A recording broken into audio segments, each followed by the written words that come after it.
just to mention that we, working with the US mission, have recognized that this is critical and this is really important at this time. And so we're going to be talking about the opportunities, the financing opportunities that are available from the US. I would hand over to Joseph to introduce the speakers.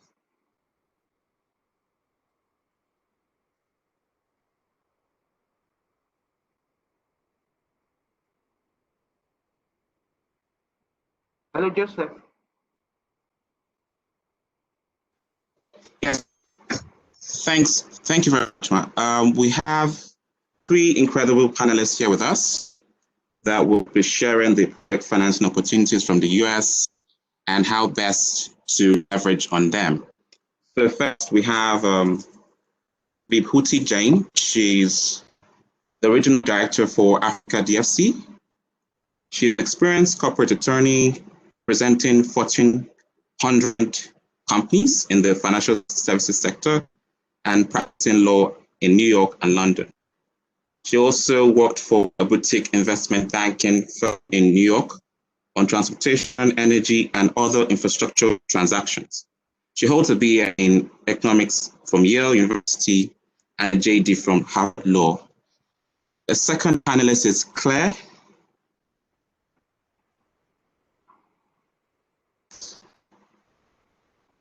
Claire is a clean energy and climate change expert, currently managing over a dozen clean energy projects for USDA West Africa.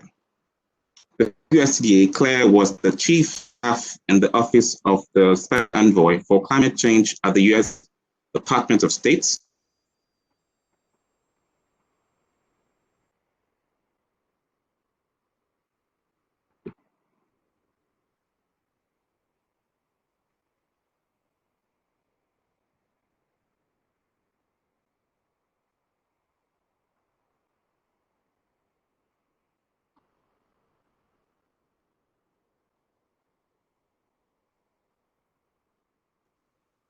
From Princeton University, so a Truman Udall Scholar.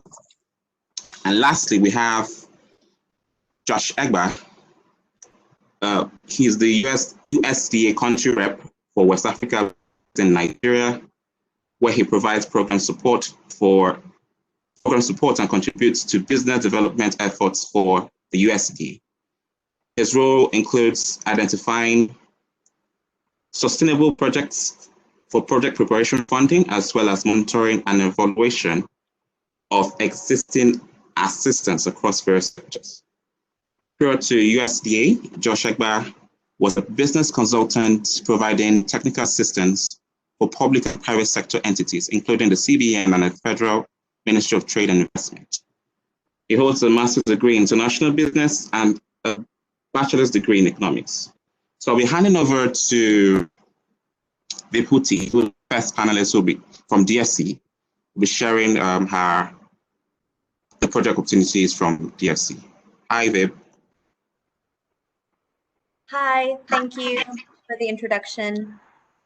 I will just wait for the slide deck to come on, but in the meantime, thank you to the American Business Council and to the U.S. Embassy for putting together this event. I'm really looking forward to interacting with you all today.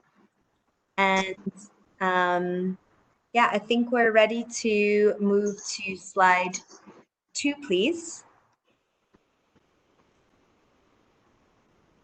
Thank you. So good afternoon, everyone. My name is Vibhuti Jain. I'm the Regional Director for Africa at the U.S. International Development Finance Corporation, or DFC. I'm based in Johannesburg, South Africa, and I cover our business development and field presence for Sub-Saharan Africa. The US DFC, in case you haven't heard of us, is essentially the US government's development bank. We support private sector investment in emerging markets that yield development outcomes, align with US foreign policy, and deliver a commercial return. So we're essentially the US government's investment bank for development, and we have a strong focus on Africa. Next.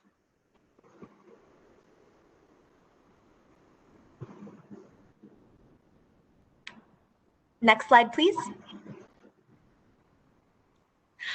So the US DFC was officially launched in January 2020 of this year.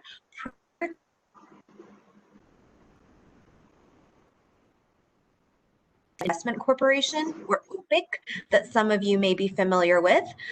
Sorry, just back one more slide, please. Slide number 3. Thanks. Launched. Slide 3, please. Thank you. So when we launched in January of this year, and when we became DFC from our predecessor agency of OPIC, there were a few things that changed about us that I think might be relevant for those of you. First, got over double the capital to deploy globally. Our capital exposure limit increased from 29 billion globally to 60 billion. So we got roughly. We are for deals, we are open for business, and we want to grow. And in particular, our authorizing legislation, the BUILD Act, asks us to increase our focus on lower income economies. So countries such as Nigeria and many countries in the region are of particular importance for DFC. Second, DFC has new and more flexible financing tools. And I'll speak specifically about our products in just a moment, but here I think the key thing to note is that we no longer require a 25% US shareholding nexus.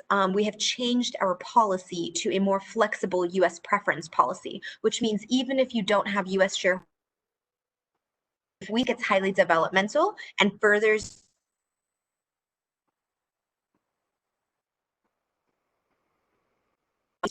ties between the US and Nigeria, we would potentially be interested in that project. And finally, I think the other key point, and I'm really glad to be joined by some of my colleagues from USTDA, is that we are committed to stronger collaboration with the US government interagency. There are so many different parts to the US government that operate in Africa, from the State Department to the Commerce Department to USTDA to USAID and many others. And we see our whole of government approach to sourcing deals, supporting clients, and forming partnerships as really critical to our growth in the region. Next slide, please.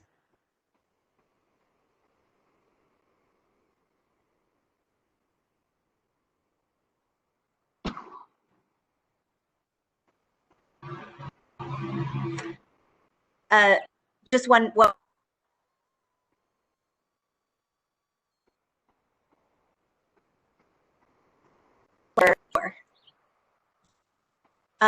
Okay, thank you. So this map shows you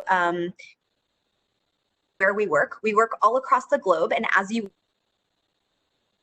Africa, sub-Saharan Africa in particular, is our largest regional exposure. We're currently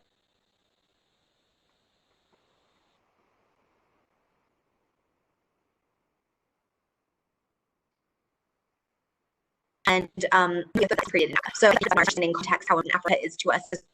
Next slide, please.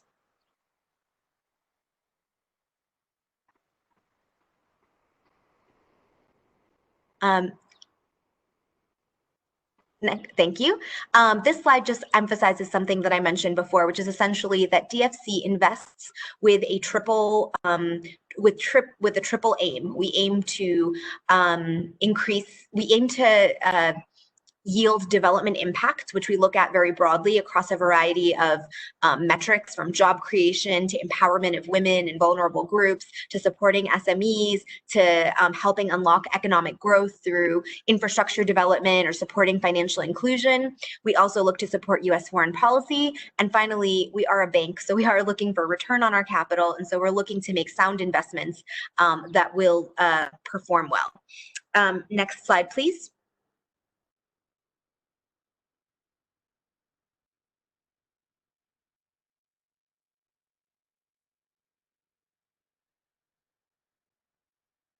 Slide number 6, please.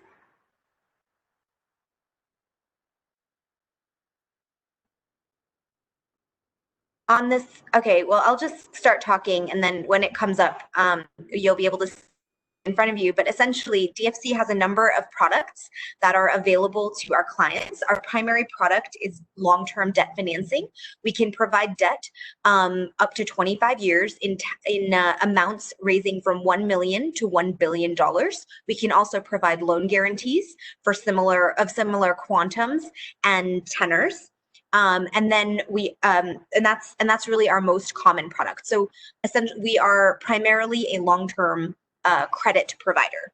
We also provide political risk insurance, and we can insure anywhere from exposures of $1 million up to $1 billion.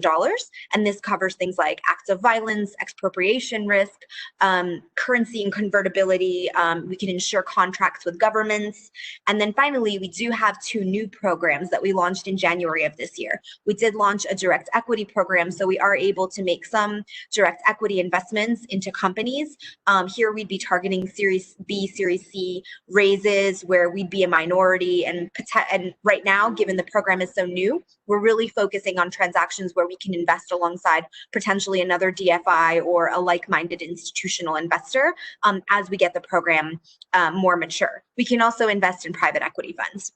And then finally, and here I don't really want to steal other parts of the US government's thunder, but we do have a very small technical development program that's really intended to complement longer term DFC financing. And so it's not intended to be a standalone grants program, but really something where if we think that there is an opportunity for us to work together, we do have the ability to provide some discrete technical assistance. Can you please go to the next slide, slide number 7? On the next slide, we highlight some of the aspects of project eligibility. Here, I think there's a few things that are critical to note. We support private sector investment, so that is, we don't work with state-owned enterprises or with or other parts of the US government that do engage more bilaterally at that level, but we are primarily focused on private sector investment. We're looking for investments that broadly align with our values, which include strong environmental and social compliance standards. We are, again, as I mentioned, aligned with US foreign policy, so we do an analysis. Does not have a negative impact on the US. We are, broadly speaking, open for business in most countries in sub-Saharan Africa. We are certainly open for business in Nigeria. And then finally, as a DFI, we do have which we do not participate, such as supporting, for example, munitions or prohibited substances. Next slide, please, slide number 8. On the next slide, I broadly outline we've had to date across a number of sectors, and I'll just wait for that to come up. But I mean, essentially, you can see that in our years of being in business as OPIC, we have worked across a variety of sectors and supported, for example, over 3.5 gigawatts of power generation globally, 7 million liters of water annually. Next slide, please. Slide number 9. Things that DFC is keenly focused on, which you'll see on slide number 9, is we do have a very strong women's empowerment program called 2X. And in fact, at the time the slide was written, I cited that we'd supported over $2 billion worth of transactions. But as of yesterday, we recently announced that we've actually supported over $4.5 billion of transactions that support women in the US, across the world. So that's quite exciting for us. And I think it's worth mentioning that if you have a that supports women, women entrepreneurs, women employees, that has women significant, we'd certainly be interested in that project. Next slide, please, slide number 12. Slide number 10, rather, connecting Africa to the world. So in Africa, we have a few key priority areas for investment. One of them includes critical infrastructure, and we do have a program called Connect Africa, under which we've committed to financing up to $1 billion in ICT, value chains, and critical infrastructure. I think given that the pandemic has wreaked such havoc on supply chains and highlighted the need for ICT, you will certainly see increased appetite from our side on these sectors in particular. Next slide, please, slide number 11. So I recognize that most of you on this webinar are really focused on Nigeria, and so I did want to provide you with some context on where Nigeria stacks in terms of DFC's priorities.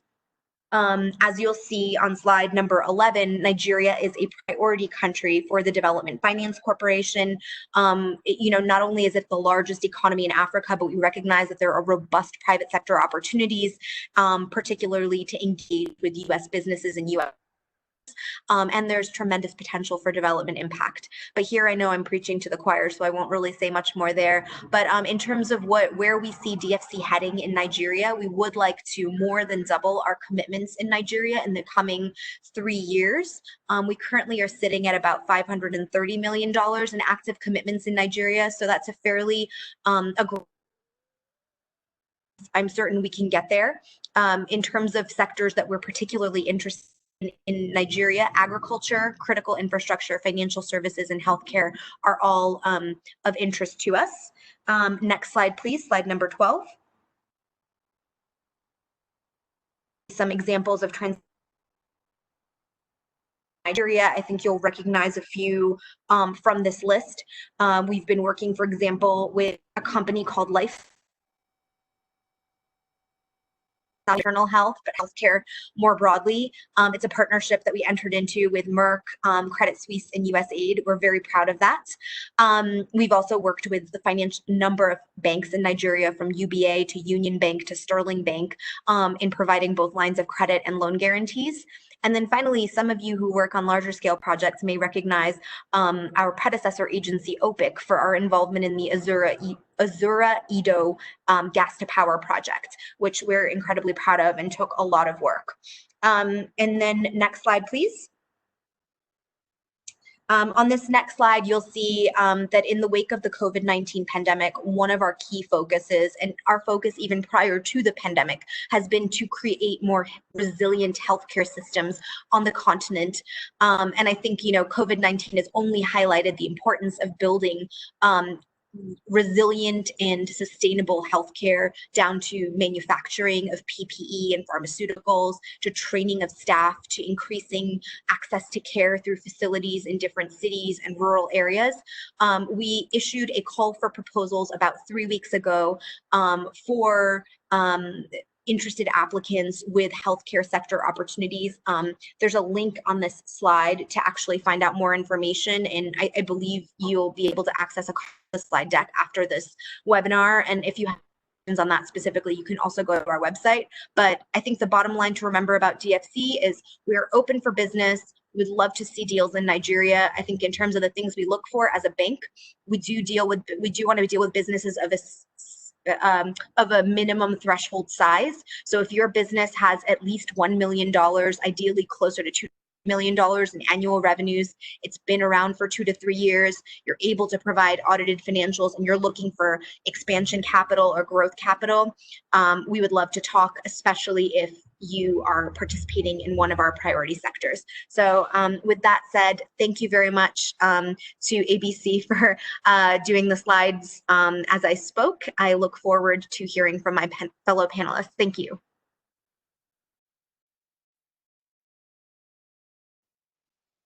Thanks, Vib.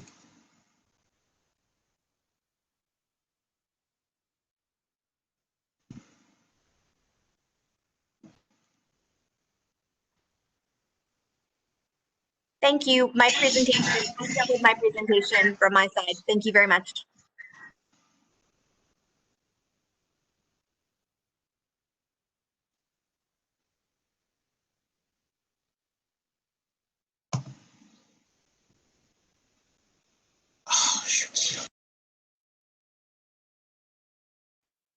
Thanks, Vib.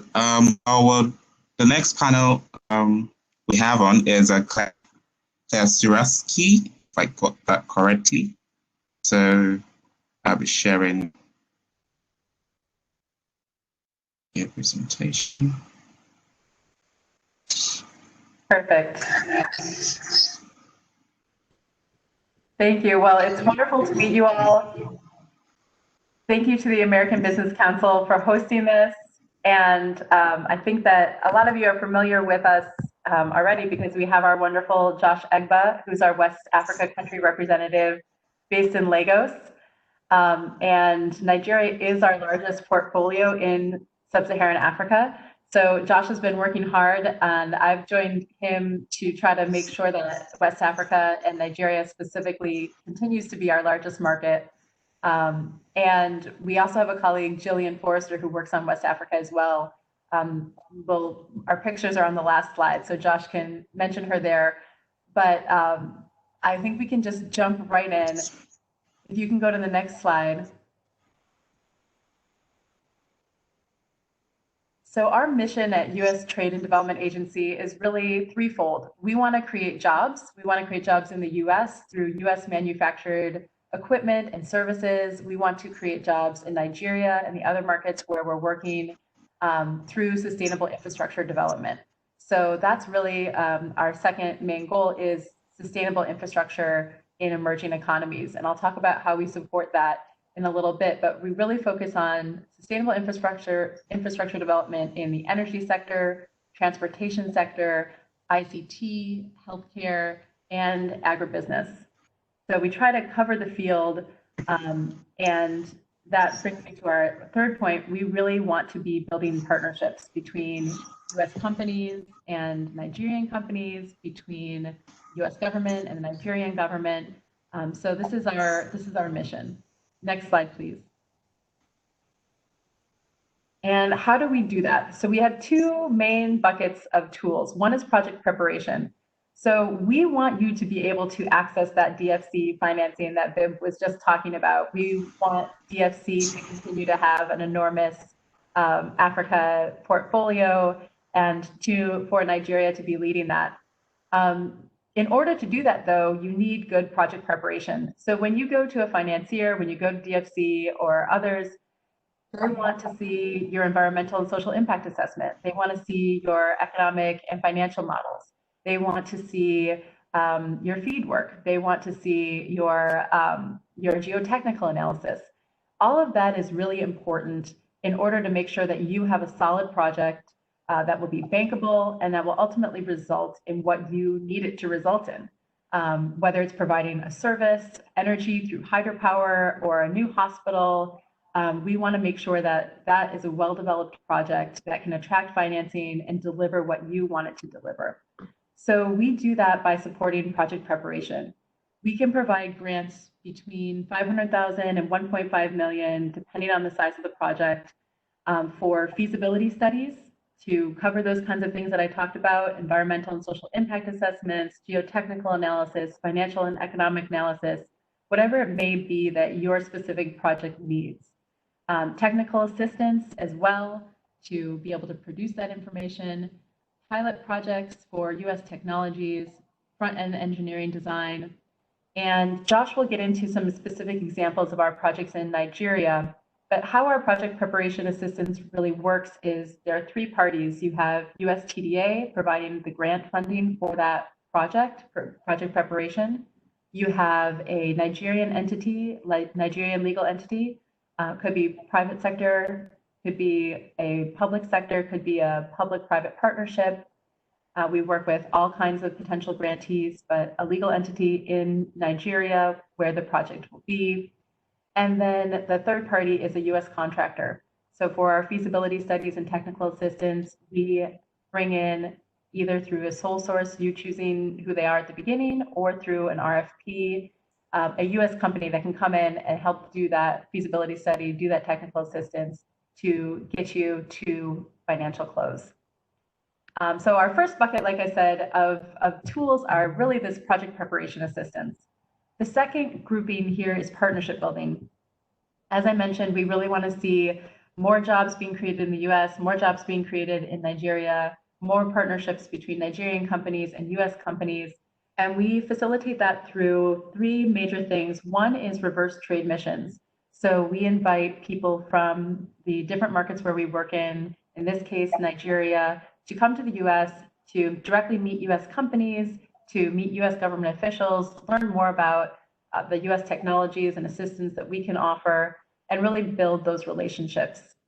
The second is conferences, and then the third is workshops. So we can host conferences. Josh will, I think, highlight this in the next slide, but we're working right now on a reverse trade mission that will focus on transmission and distribution. And then we're hoping to follow up that reverse trade mission that will go to the US with a conference in Abuja on transmission and distribution early next year.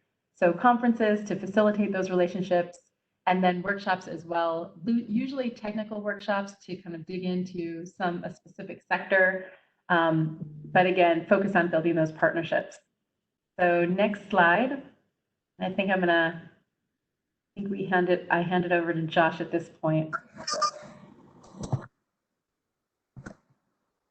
Thank you, Claire, and thank you to the American Business Council for putting together this webinar.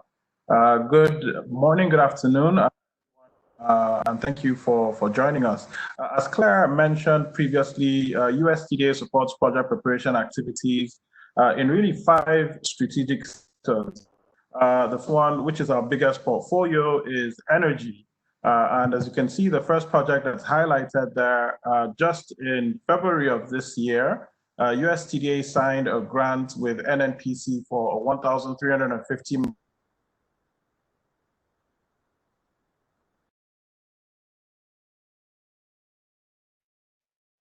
I think Josh froze. So while we wait for him to come back, as he was mentioning, these are just some examples to give you some concrete ideas of the kinds of projects we are working on. So this first one is a 1,350 megawatt gas project that we're working on with NNPC and General Electric with a US contractor, Continuum. And so they are doing the feasibility work for that large scale gas power project. And gas continues to be an area where we see a lot of interest. Nigeria, as you all know, you're working to make sure that you're utilizing domestic gas supply more domestically to reduce energy costs. So we have virtual pipeline projects that we're supporting. We have gas to power projects we're supporting. We have gas processing projects we're supporting. So that's a major area that we continue to see demand for project preparation assistance. We also focused heavily on distribution and transmission. And so we have done projects, feasibility studies and technical assistance with, oh, Josh, are you back? Yes, I am. I apologize. No worries. I talked a little bit about gas, and then I was talking a little bit about transmission and distribution. And then if you want to talk more about, jump into mini grids.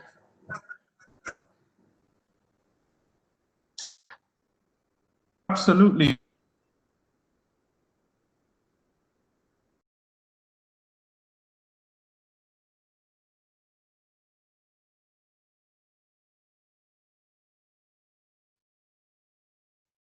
Josh, we can't hear you. Can you hear me?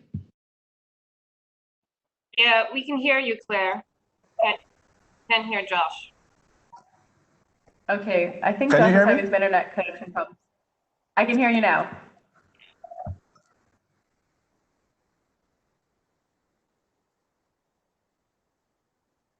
Apologies. So I was just saying that we have also supported mini grids in the south and the southwestern parts of Nigeria. And we have also done a lot of work in transmission and distribution, as Claire mentioned. On the ICT space, where we've just recently, as just 3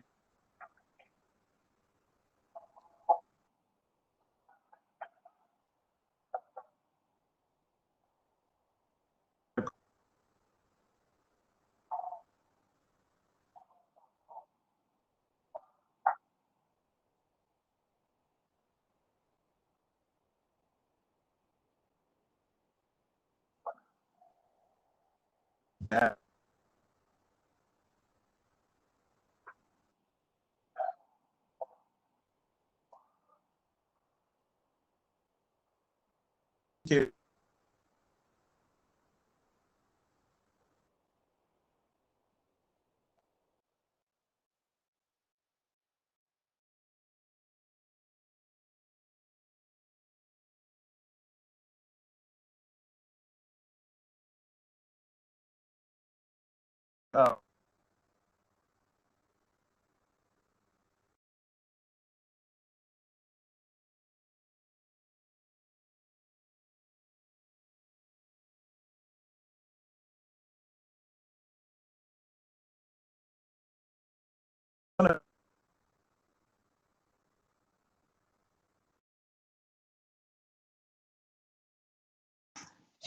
I think we're having challenges hearing Josh. Yeah, we can hear Josh. Yeah, Josh, maybe I'll just take over, and if your connection gets clearer, you can jump in more. So I think you got the gist of it. Basically, we are also working in ICT. We are supporting BCN with the Bonny Island subsea cable extension, which is an exciting project. We are going to be hosting a communication satellite reverse trade mission this coming year. Hopefully, once everyone can travel post-COVID, knock on wood. We also do a lot of projects in the transportation sector. So we've worked with the Nigerian Ports Authority, Enterprise Solution.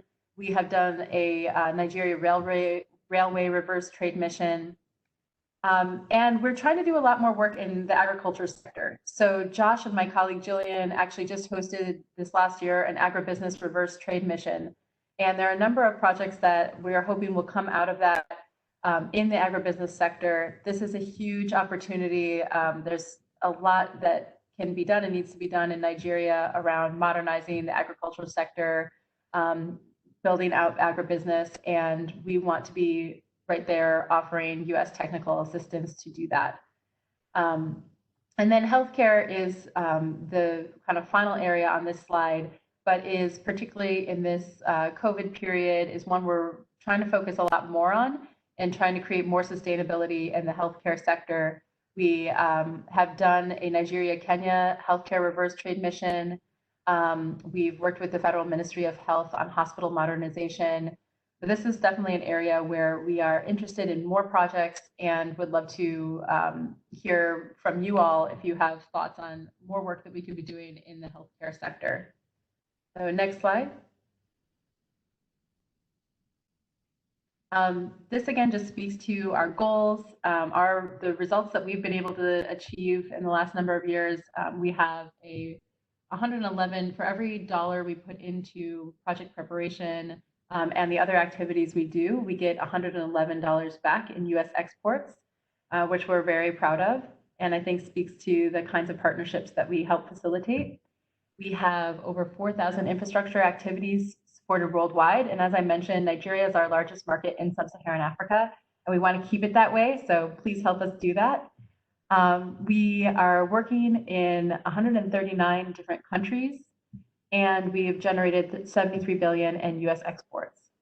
So next slide, please. And this is just our West Africa team. So Josh, of course, hopefully a lot of you know. There's myself, and then we also have our colleague Jillian Forrester, who works primarily focused on some of the like agribusiness, healthcare, those sectors, but also occasionally jumps in on a energy project with Josh and myself. So we are your team, and we hope that you reach out to us, bring good ideas to us, and we look forward to working with you and trying to make sure that you are developing good projects, creating those partnerships with US companies and service providers, and hopefully ultimately accessing that DFC financing and getting your projects seeing your projects to fruition. Thank you. Thanks, Claire. Thanks, Claire. I'm handing over to Alice, the Director of Capital Markets, PwC, who will be moderating the Q&A. Hi, Alice. Yeah, thank you, Joseph. Thank you, Vib, Claire, and Josh. Hopefully your connection is better for the great presentation. So I'm a little conscious on time. We have about 23 minutes left, and some questions have already been dropped into the chat and Q&A function. So if you have any questions, please drop them in there. What I will do, I'll try to essentially consolidate them and pick up on themes and direct them to 3 of our panelists.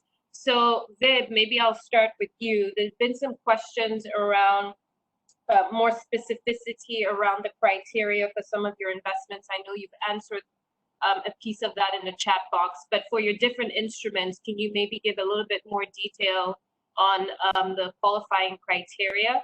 And second to that, you know, I'm sure you don't want to get inundated with 10,000 different projects in your inbox. So maybe highlighting some of the financial intermediaries that you work with. Yeah, thank you for that. Thank you for that, Alice. So yeah, I think this is a question that comes up whenever I do these types of events on the continent, because we are conscious that DFC is not necessarily the only solution out there for those of you who are looking for finance. In terms of our criteria, and I kind of went through this a little bit in the chat box and very briefly towards the end of our presentation, we broadly speaking define Bankability as a company that has one, track record. So if you're trying to build a power project in Nigeria or build a school or a hospital, have you done this before? If you haven't done it before, can you partner with someone who has done it before? Or can you partner with someone because maybe you know about medicine, but you don't know how to operate a hospital? So really for us, the first thing we look at is who is presenting this opportunity and do they know what they're doing? The best way for us of evaluating if you know what you're doing is what you've done before. So that's the first part. Second part is if you, in general, we are not positioned to take startup risk. We are investing US taxpayer funds, and we have a responsibility to invest those funds to yield a return on capital. And since we're investing very large amounts, we're not really going after, $100,000 here, $10,000 there. We're not playing the volume game in terms of venture risk. So really for us, if you have a company that's looking for capital, the best time to approach us when you have 2 to 3 years of audited financials, or if it's a greenfield project, when you've got your equity consortium and developer consortium in place and you've done your ESIA and you've kind of gone through some of the hurdles that Claire and Joshua spoke about. Approach us when you have at least $1 million in annual revenues. I would say $1 million is really on the very floor end of what we look for. We really are looking for businesses that are looking to expand. So if you have, multiple millions in revenues, which I understand is a hard hurdle to get to and quite a milestone, that's when we could come in and really be that next stage of capital to get you to the next level. And then finally, we are looking for projects that are solving a development problem. And I think there are so many opportunities here in Nigeria and across Africa that I have no doubt that, among this group of audience members, you all have terrific ideas in all sorts of sectors. But I think the big thing to keep in mind for us is we are looking to have development impact and be additional. And so I think there were a couple questions about, do we support leverage buyouts or acquisition financing? And the short answer to that is no, we don't, because we are trying to support development impact more than we are just pure transactions. So I'll pause there. If there's anything else you wanted me to expand upon, Alice? Yeah, so I think just to answer some of the questions that are coming in, and I'll skip more of the basic kind of, what type of instruments, because the presentation will be shared with all participants, right? So there's a slide, I think it's slide 6 of VIB's presentation that goes into the different instruments that they offer, political risk insurance, direct equity, which was just launched, technical assistance, and then, so I won't go into that. So maybe I'll just move over to Claire. There are a few questions around, Claire and Josh, there are a few questions around some of your target sectors and specifically on emerging technology and ICT.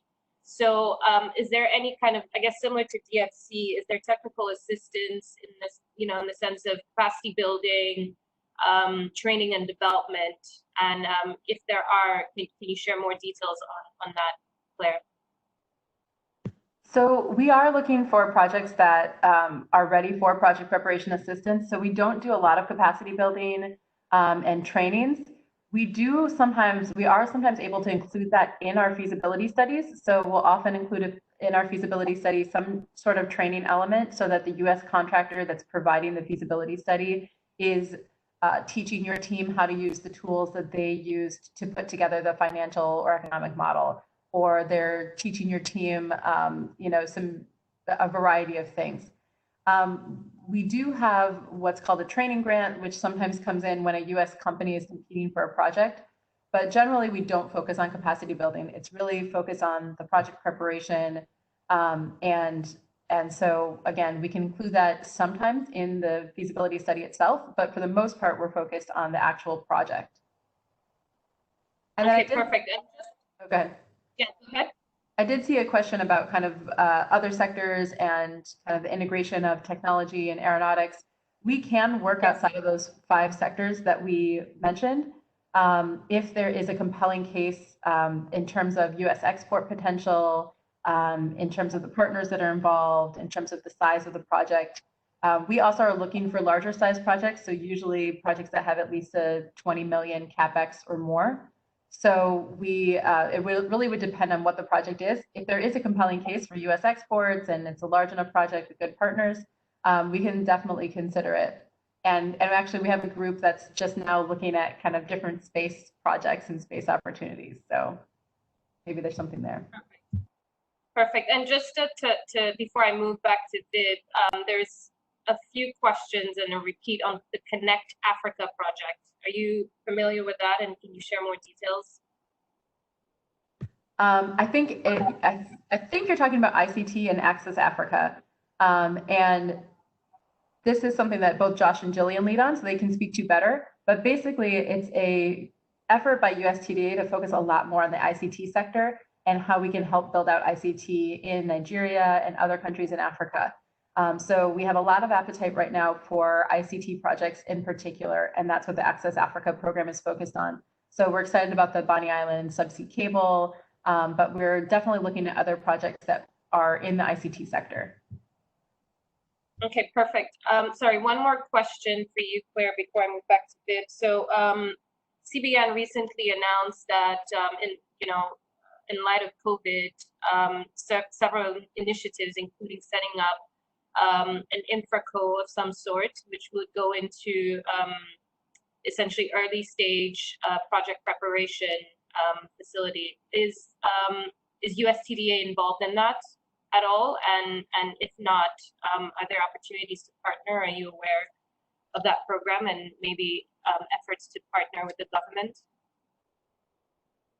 I'm not familiar with that. Josh may be, but I'm not, and we would love to talk with you more about it. We haven't done, it's often hard for us to figure out exactly how to partner, but if we can kind of take on a piece of something, that's something that we could do. We can't usually kind of contribute general funds to like a project preparation effort. But again, if there's kind of a piece that we could focus on, then that could be an opportunity. Yeah, so I'd love to learn more about that. Okay, so keep your questions coming, everyone. So I'll switch back to Viv. There've been questions around 2 questions, I guess. One specifically on the due diligence process. So maybe if you could just walk us through typical timeline, end to end, from when you get, a teaser, I guess, to when you close. What does that process look like, so people can, which I guess includes some of the items that you already mentioned around minimum criteria. So can you walk us through maybe a typical process? And then second question is on other types of industries, like your financial inclusion and maybe specific projects that have been had in that space in agriculture as well. Sure. Yeah. Maybe I'll take that first question, the second question first, just because I think I can address that a little bit more quickly and directly. So in financial inclusion and in agriculture, we've worked with a number of banks in Nigeria over the years. We've worked with, for example, UBA, Sterling Bank, Union Bank. We've worked with EcoBank. So we know the Nigerian banking sector fairly well, and we've different facilities to do SME lending or agribusiness lending or base of pyramid type lending or energy sector lending. There have been a whole host of work that we've done with banks in the region. We're also in the process of supporting Africa Finance Corporation, which is pretty exciting, which I know does work outside of Nigeria, but that's just another example of how we're supporting a whole scale of lenders in the region. And that's been how we have been able to support more base of pyramid enterprises, both in agribusiness and to get to financial inclusion. I will also say that when I mentioned financial services as a priority sector for us, this includes not only working with banks and insurance companies, but also working with non-bank financial lenders or fintech tech providers. So that's really intended to encompass all of that. So I hope that's helpful. I'm sorry, you know, at my fingertips, I don't actually have details of individual facilities, but if there was a project of interest, that's kind of a conversation we could have later down the line. In terms of our process, I think, you know, I always kind of dread the question that how quickly can you guys move, because I think there is a little bit of a presumption that DFC is not able to move fast being a government entity. And I think you know, in many respects we're quite nimble. If the project is below I would say 20 million, and if the company has all the documentation that we require, the financials, is able to get us the business plan, is, you know, able to pass our due diligence checks and work with us, and it doesn't involve heavy environmental and social impacts, I would say we would be able to do that from start to finish in maybe 3 months. And that's from your first conversation with a loan officer all the way up to getting an approval. But that really is a best case scenario, and that involves a partnership and a really concerted effort, not just on our side, but also on the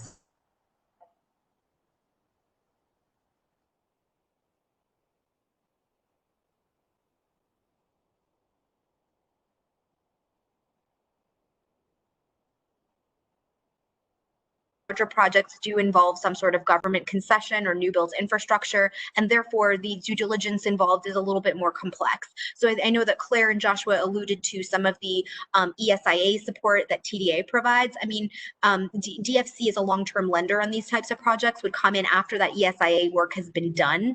And so if that work hasn't been done thoroughly, or if there's still open questions, that can delay the project. If you're still waiting on a government concession, or if there's questions around a risk guarantee, all of that adds time. So I would say for larger projects, it's typically longer than 3 months, but I'm hesitant to give a timeline because so much of that is counterparty, sector, and country specific. Perfect. Thank you for that. There may be a delay on my end. My bandwidth is not that great. More investments needed in that space. Okay, so maybe this is a question for both you, Viv, and Claire. Can you speak a little bit more on COVID-19 and some of the concessional, or I guess investments you've made or lending you've made in Nigeria specifically, if there are, and across Africa, and what's the plan around supporting Africa around that?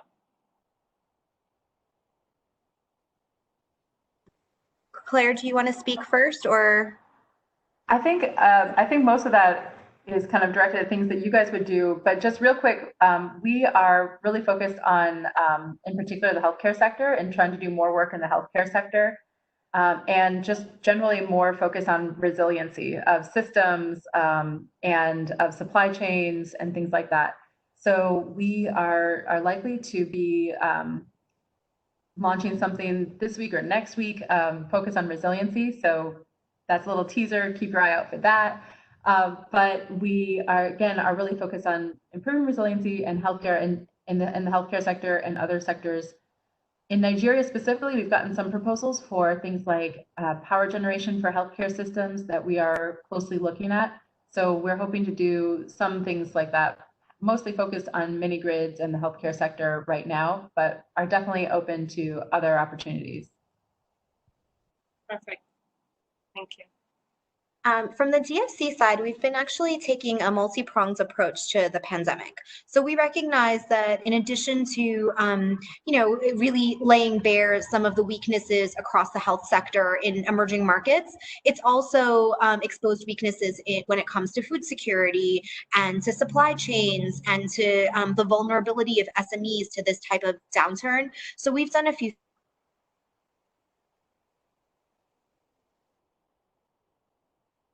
impacts and health impacts in the region. We took a portfolio first approach. That is, we worked with, sorry, can you still hear me? I just got a bandwidth message. Yeah, we can hear you. Okay, yeah, great. Yeah. If you stop hearing me, just interrupt me and I'll turn off my video because that might help. Sorry about that. So I was going to say,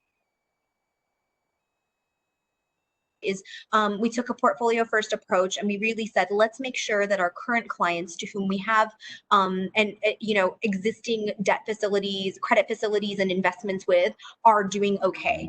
And we have made up to $4 billion in working capital available to our existing clientele on a matching basis with their DFC funding. So if someone had already gotten a $10 million loan from DFC, they would be eligible for another up to $10 million in working capital support for COVID-19 related difficulties. Second, we've been very actively and aggressively looking at restructuring debt obligations where it makes sense in light of the pandemic. So extending grace periods, looking at loan repayment schedules, really trying to be flexible because our client's success is also our success. So that's been with our existing clientele. I think in terms of new clientele, we do have an expedited window for approving deals that are particularly relevant in the wake of the pandemic. Under this sort of expedited process, we've already approved a multi-country global facility to support root capital, which works with farmers, including many women farmers around the world, including in Africa. That's one example of a deal that we pushed through in record time. I would say we approved that within 2.5 months of there having been a lockdown on the continent. So that's really shows our commitment to moving fast. And we have several other deals that we're just waiting to announce that similarly have come out of this expedited process for COVID-19 deals. We just hired a team of 10 underwriters in Washington, D.C. to help actually process deals. So as you're meeting and interacting with people like me at DFC who are doing the deal origination, we actually have now dedicated resources to ensure that your COVID-19 relevant transactions will be processed and diligenced and go through the DFC approval protocols efficiently. So that's really exciting. And then finally, I did mention the healthcare call for proposals, and I'm happy to, after this webinar, share with the ABC organizers a brief document we put together that really gets into granularly, if you want to apply, here's what you need to have. Better understand what does it mean to be DFC eligible.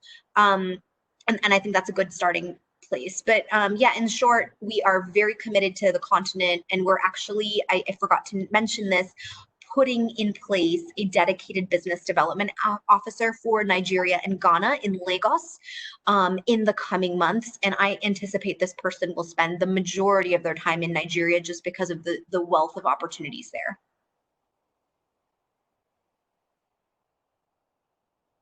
Thank you, Viv. So we will need to wrap up. We have about 4 minutes left, so I'll take 2 more questions. One question, Viv, since you were on the topic of women, can you speak a little bit more about the 2 times, I think, Women's Initiative? Yes, 2X Initiative.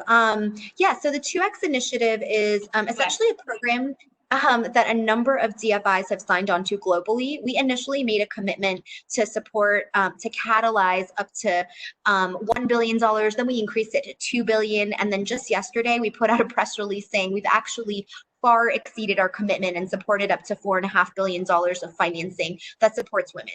The program is fairly comprehensive. We're not just looking at businesses that are owned by women, we're also looking at businesses that work with women, that have women employees. So for example, in the tourism sector, if you own a hotel and 50% or more of your staff are women, your transaction may qualify as a 2X deal. If you have a board and a certain percentage of that board is comprised of women, or if your founder is a woman, or if you're providing services like maternal health equipment to women, it could qualify. So we really look at all the different ways an investment can support women, recognizing that investing in women yields returns beyond that of non investment. And we've actually done studies on how every dollar invested in a woman actually gets 70% of that or more gets reinvested in their children, in the community, and in the households, and actually therefore contributes to greater levels of economic development. So there is a business case behind this. And in short, the way that it works is if your transaction is 2X eligible, we have a special process for considering that during our investment committees and credit committees, and it helps give that transaction an extra push from our side in getting approved. Perfect, thank you.